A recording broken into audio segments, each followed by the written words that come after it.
Hello delegates. In this video I'd like to talk to you guys about directives, or the actions taken in crisis. Now this is a overview.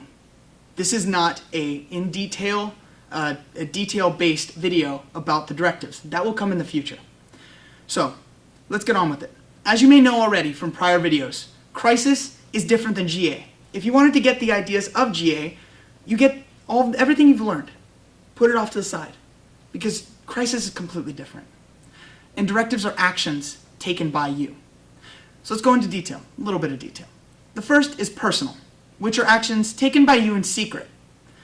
And the way you would accomplish these actions are by writing them on a piece of paper in bullet point form, describing what you are trying to do. Are you moving troops? Are you trying to create a spy system? Are you just trying to get information? These are to talk about what you are going to do in response to crisis updates that have happened recently or even before them. Maybe you're trying to cause a crisis update. Such examples of a personal directive could be, I want to move a soldier. This is not a in detail directive. The detail that would be needed to move that soldier, just say 10 feet. Explain which direction he's going. Talk about, is he armed? What is his purpose for going over there? What is he doing? If you explain all of these in bullet point form, in clear and concise, that is a directive that will be passed. And crisis responds on the full sheet of paper that you do have, that you send to them. That full sheet of paper is usually responded on the bottom with either approved or a short background. Maybe your soldier walked off to the side and fell in a hole. They'll explain to you that he unfortunately walked off into a hole when he fell, when he did your directive. Now, that is a personal directive. As stated before, we'll get into more detail in the videos following this one. But so the next directive, which is the second, is a joint directive. And kind of explains itself in the name. It's between you and another person in your committee.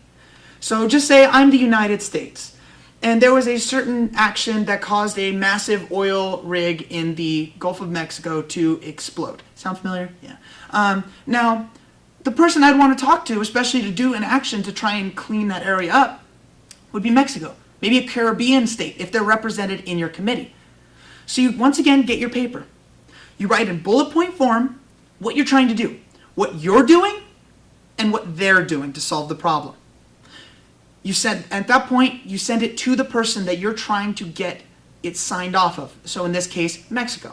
So I send my joint directive in bullet point form on a full sheet of paper to Mexico, the representative of Mexico. He'll receive it. He'll read it over. Sometimes he'll mess with it, change a couple things. It's all easy. And at the bottom, where your name is, the United States of America, he'll sign the United States of Mexico. And from that point, he'll send it back to you. You'll see the corrections. You'll see what he did. If you agree, fold it over.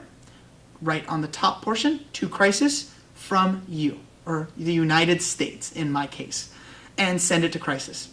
Joint directives do come back to you.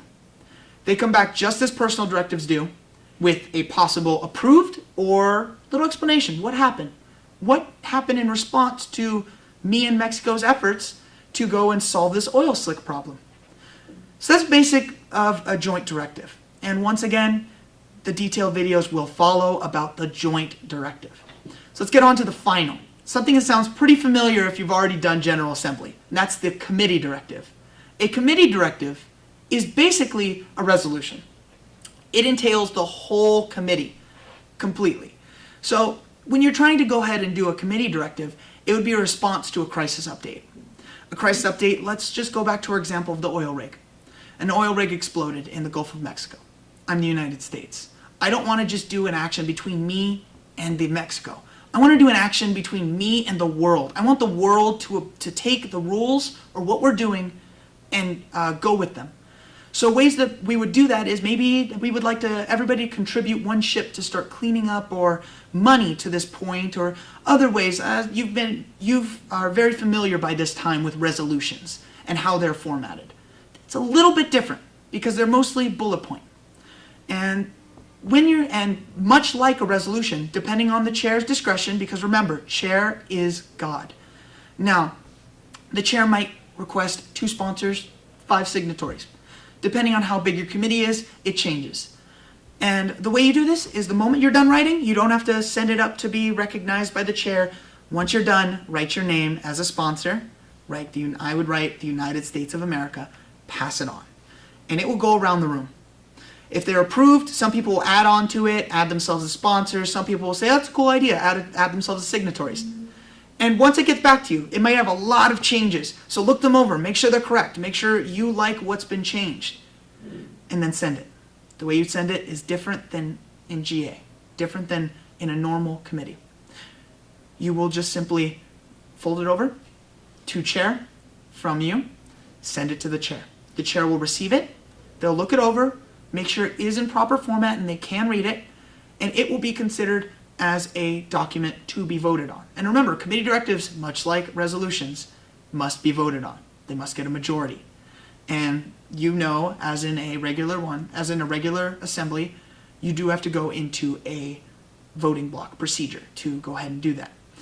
Once passed, they will not be returned to you. The crisis staff will receive them and they will keep them to make sure that those plans are always followed out throughout the conference. So that's a basic gist. I know it's a lot of information I just threw at you. So if you want, we will have the 3 videos detailing each directive, personal, joint, and committee, in detail. It'll be a little bit more boring, I understand, and understand most of all that you will only figure this out if you do it. It's one of those things where I can tell you as much as I want, but you'll never understand until you actually write directives, until you get a response, until you see that first crisis update.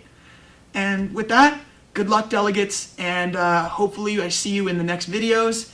And once again, have fun.